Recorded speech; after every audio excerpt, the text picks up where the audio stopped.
جمعية الدعوة والإرشاد وتوعية الجاليات بمحافظة بدر। একজন মুসলিমের সিজদা কার জন্য? একমাত্র আল্লাহর জন্য।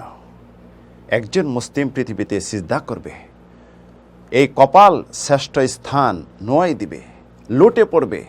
আল্লাহর জন্য অন্য কারোর জন্য কোনো সিজদা এই মুহাম্মদী শরীয়তে নেই। যদি কেউ করেন সে মুশরিক, তার ঠিকানা চিরস্থায়ী জাহান্নাম, যদি সত্যিকার অর্থে তওবা করে ইসলাম ধর্ম গ্রহণ না করে মৃত্যুবরণ না করে। বর্তমানে দেখা যায় পীরদেরকে সিজদা হচ্ছে, জীবিত মৃতদেরকে সিজদা হচ্ছে, এমনকি হুজুরদেরকেও সিজদা করতেছে। স্টেজে বক্তব্য হচ্ছে, পায়ে লুটিয়ে পড়তেছে, সিজদা করতেছে, নিজে খুব গর্ব অহংকার করতেছে, আমার সম্মানার্থে সিজদা করতেছে, বলে তাশরিফি সিজদা বৈধ। এরা প্রদভষ্ট মূর্খ। ইসলামী শরীয়তে কোনো তাশরিফি সিজদা নেই। ফাসজুদু লিল্লাহি ওয়া'বুদু, অতঃপর তোমরা একমাত্র আল্লাহর জন্য সিজদা করো এবং আল্লাহর ইবাদত করো, অন্য কার চলবে না পৃথিবীতে। ওয়া আন্নাল মাসাজিদা লিল্লাহি ফালা তাদউ মা আল্লাহি আহাদা, সিজদার স্থান, সিজদা মসজিদ সময় একমাত্র আল্লাহর জন্য, অন্য কার জন্য এটি চলবে না। হুজুররা দলিল দিয়ে থাকে তাশরিফি সিজদা বৈধ। আদম আলাইহিস সালামের জন্য সিজদা করেছিল ফেরেশতারা।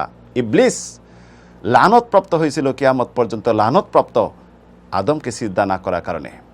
তাই তাশরিফি সিজদা বৈধ। তাদের কাছে প্রশ্ন রাখব, আদম আলাইহিস সালামকে সিজদার জন্য আদেশ কে করেছিলেন? মহান রব্বুল আলামিন। ফাকাউলাহু সাজিদিন, তখন সকলেই সিজদা লুটে পড়ল, ইবলিস ব্যতীত। এই প্রদভষ্টরা আরও বলে থাকে সম্মানী সিজদা বৈধ। ইউসুফ আলাইহিস সালামের জন্য তার ভাইয়েরা সিজদা লুটে পড়েছিল, ফাখারুলাহু সুজ্জাদা, তারা সকলেই সিজদা লুটে পড়ল ভুল বুঝে। ইবনে কাসির রাহিমাহুল্লাহ তাফসির ইবনে কাসিরে ব্যাখ্যা দিয়েছেন এটি। তাশরিফি সিজদা যদিও আমরা বলি বৈধ, আদম আলাইহিস সালাম থেকে নিয়ে ঈসা আলাইহিস সালাম পর্যন্ত বৈধ ছিল এই উম্মতে মুহাম্মাদীর জন্য। মুহাম্মদ সাল্লাল্লাহু আলাইহি সাল্লামের শরীয়তে এই তাশরিফি সিজদা বলতে কোনো সিজদা নেই। যদি সম্মানসূচক সিজদা করা বৈধ হতো তাহলে রাসূল সাল্লাল্লাহু আলাইহি সাল্লাম অনুমতি দিতেন সাহাবীদেরকে তাকে সিজদা করার জন্য। আব্দুল্লাহ ইবনে আবি আওফ হাদিস বর্ণনা করেন, মুআজ ইবনে জাবাল রাদিয়াল্লাহু আনহু যখন শাম দেশ থেকে আসলেন, আসার পরে রাসূলের জন্য সিজদা লুটে পড়ল। রাসূলুল্লাহ অবাক হয়ে গেলেন, বললেন, মা হাযা ইয়া মুআজ, হেঁটে কি করলে তুমি?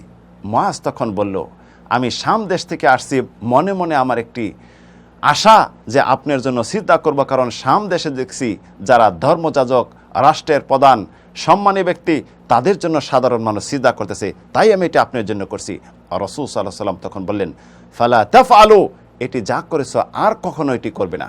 ফাইন্নী লাউ কুনতু আমিরান আহাদান আইয়াসজুদা লিগাইরিল্লাহ লা আমারতুল মারআতা আন তাসজুদা লিজাওজিহা, এই পৃথিবীতে যদি আল্লাহ ছাড়া অন্য কারোর জন্য সিজদা করার অনুমতি আমি দিতাম, তাহলে আমি মহিলাদেরকে বলতাম স্বামীদের যেন সিজদা করে, কারণ আল্লাহর পর তাদের হক রয়েছে।